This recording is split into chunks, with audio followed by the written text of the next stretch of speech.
S Shankar. अब ये उन डायरेक्टर्स के अंदर से है, जब मैं पहले के टाइम में साउथ के डायरेक्टर्स को जानता ही नहीं था, किसी भी डायरेक्टर को नहीं जानता था, पर मैं इन्हें जरूर जानता था। चाहे फिर वो शिवाजी द बॉस हो या फिर अपरिचित हो, जो कि मेरे लिए काफी बढ़िया मूवीज थी, मैंने बचपन में ही देखी थी, तो एक नॉस्टैल्जिया भी जुड़ा हुआ है। ये वो डायरेक्टर है जिन्होंने भारत के अंदर जितनी भी भ्रष्टाचारी चल रही है उन्हें अपनी फिल्मों के अंदर दिखाया, चाहे फिर वो शिवाजी द बॉस हो, अपरिचित हो या फिर नायक हो। तो आखिर इनको ऐसा क्या लगा हुआ है इस चीज से? तो बात है उस समय की जब शंकर अपने स्ट्रगलिंग करियर के अंदर मेहनत कर रहे थे एक अच्छा डायरेक्टर बनने के लिए, और जब वो बैंक के अंदर लोन लेने गए अपनी अगली फिल्म के लिए, तो बैंक वालों ने उन्हें रिजेक्ट कर दिया। उन्होंने कहा कि हम आपको लोन एक ही शर्त पे देंगे, अगर आप ये पैसा हमारे पास भिजवाते हैं तो आपको इसका डबल ट्रिपल जितना भी अमाउंट आप मांग रहे हो लोन में वो मिल जाएगा। पर उस वक्त शंकर के पास इतने पैसे नहीं थे, तो उन्होंने कहा कि ये तो नहीं हो पाएगा। फिर उन्होंने कई सारे बैंक का पता किया और सब जगह पर यही हालत थे। तो जब बैंक वालों ने मना किया शंकर को, तो शंकर के दिमाग में सिर्फ एक ही चीज आई और उन्होंने फैसला लिया कि वो इस भ्रष्टाचारी को इस पूरे भारत से मिटा कर मानेंगे अपनी फिल्मों के द्वारा। और तब से ये उनकी मूवीज का एक हाईलाइटिंग पॉइंट है।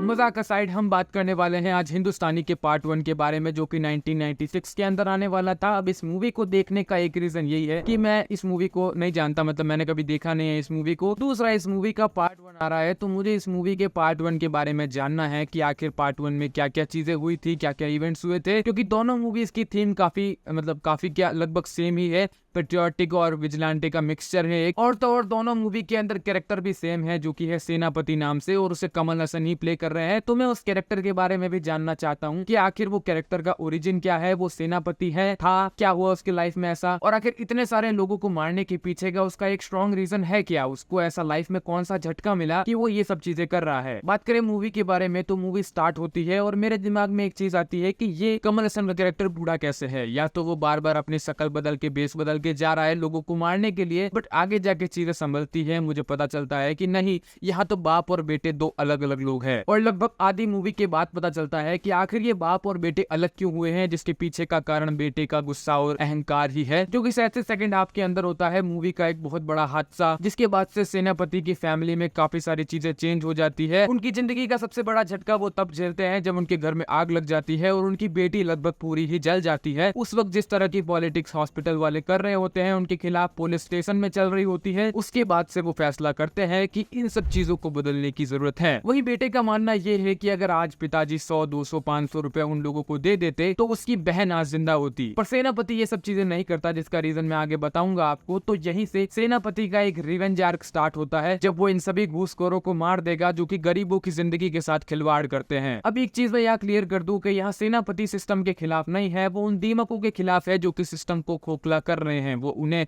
मार गिराएगा। तो वो धीरे धीरे करके सभी इन घूसखोरों को मारने लगता है जो कि गरीबों से पैसे ऐंठते हैं और अपना घर भरते हैं। अब सेनापति की इस क्रांतिकारी विचारधारा के पीछे का कारण ये भी है, जब अंग्रेज लोग अत्याचार करते थे गरीबों पे, तो सेनापति जो थे वो बचाते थे उन गरीबों को, और आगे जाके उन्होंने आजाद हिंद फौज को भी ज्वाइन किया और देश को आजादी दिलवाने में उनका एक महत्वपूर्ण योगदान भी रहा। बट हाँ, ये एक टोटली फिक्शन कहानी है, तो कोई रियल कैरेक्टर नहीं है सेनापति। इसीलिए इनकी लाइफ में ये डिसिप्लिन अप्लाई होता है कि जो चीजें ये देख चुके हैं अपने पास्ट के अंदर जो अंग्रेज लोग करते थे, वही सारी चीजें वापस से दोहराई जा रही है स्वदेशियों के द्वारा, यानी अपने ही देशवासियों के द्वारा। वही इस मूवी के अंदर एक रूट लेवल का करप्शन देखने को मिलता है हमें, कि आखिर ऊपरी तौर से कितने पैसे ऐंठते हैं ये लोग, क्योंकि एक सरकारी कर्मचारी अगर घूस लेता है तो उसके आगे वाले, पीछे वाले, ऊपर वाले, नीचे वाले, दाएं बाएं सब तरह से जो लोग बैठे हैं वो भी घूस लेते हैं। एक लूप है कि अगर यहाँ से काम हो गया तो अगली टेबल पे जाओ, यहाँ पैसा जमा कराओ, अगली टेबल पे जाओ, वहां पैसा दो। तो सेनापति यहाँ पर एक एंटी हीरो है, तो हम ये एक्सपेक्ट नहीं करेंगे कि वो उनकी विचारधारा को बदल देगा, वो डायरेक्ट उन लोगों को मौत की सजा देता है। ये लोग जान तक की भीख मांगते हैं कि हमें जाने दो, हम तुम्हें पैसा दे देंगे, पर बात वही है,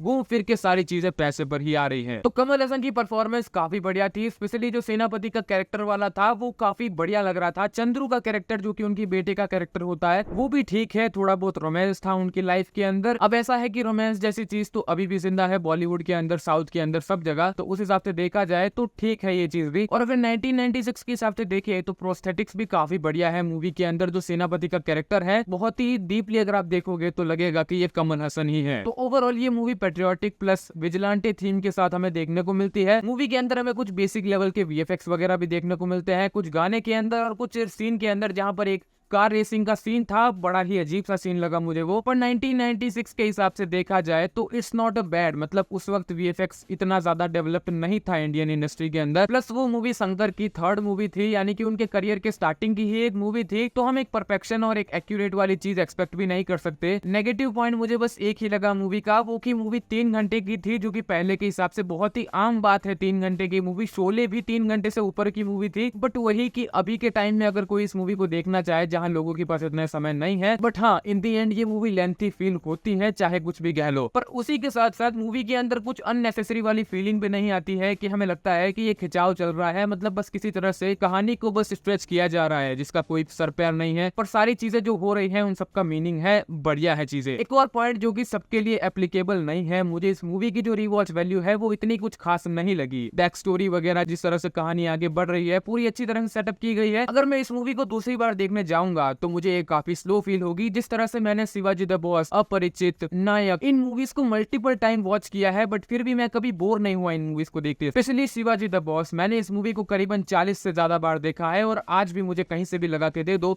मैं इस मूवी को पूरा देख लूंगा अगर मेरे पास कोई काम नहीं है तो। सेम गोज विद अपरिचित, बट उस टाइम ज्यादा कुछ चीजें होती नहीं थी देखने के लिए, तो बचपन में देखी एक नॉस्टैल्जिया जुड़ा हुआ है, वो चीजें आज भी याद आती है और देखने का मन कर जाता है। बट ये मूवी ओवरऑल काफी बढ़िया थी। अगर आप कमल हसन के फैन हैं, उनकी परफॉर्मेंस को और इन्हें तरीके से देखना चाहते हैं, और वही ये एक क्लासिक मूवी मानी जाती है, शंकर के करियर की स्टार्टिंग मूवी है, तो अगर आप एक ओल्ड विंटेज सिनेमा को एक्सपीरियंस करना चाहते हो तो ये मूवी आप देख सकते हो। Not a bad movie. Part 2 में जल्दी देखूंगा इस मूवी का, तब तक के लिए आप बने रहिए, चैनल को सब्सक्राइब कर दीजिए। मिलेंगे हम अगली वीडियो में, till then take care, bye bye.